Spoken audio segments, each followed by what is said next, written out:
ഹറമിൽ നിന്നും മഖ്സയിലേക്കായി മിന്നൽ വേഗതയിൽ പാറി അമ്പരമേഴും താണ്ടി ത്വാഹ മുമ്പരമമ്പിയരെ കണ്ട്. ഹറമിൽ നിന്നും മഖ്സയിലേക്കായി മിന്നൽ വേഗതയിൽ പാറി അമ്പരമേഴും താണ്ടി ത്വാഹ മുമ്പരമമ്പിയരെ കണ്ട്. അഹദോന്റെ അമറാലി ത്വാഹ തിങ്കളുമന്ന് റജബിന്റെ രാവിൽ യാത്രയാവുന്നേ.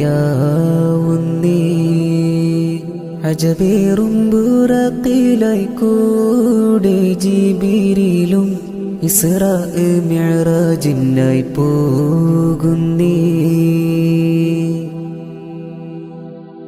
സിദ്റത്തുൽ മുൻതഹ ബൈത്തുൽ മഅ്മൂർ സ്വർഗവും നരകവും കാണുന്നേ.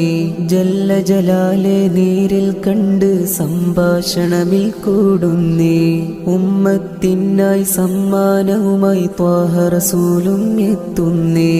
ഉടയോൻ വിധിയാൽ ഫജ്റിൻ മുമ്പേ മക്കയിലും തിരിച്ചെത്തുന്നേ. അഹദോന്റെ അമറാലി ത്വാഹ തിങ്കളുമന്ന് റജബിന്റെ രാവിൽ യാത്രയാവുന്നേ.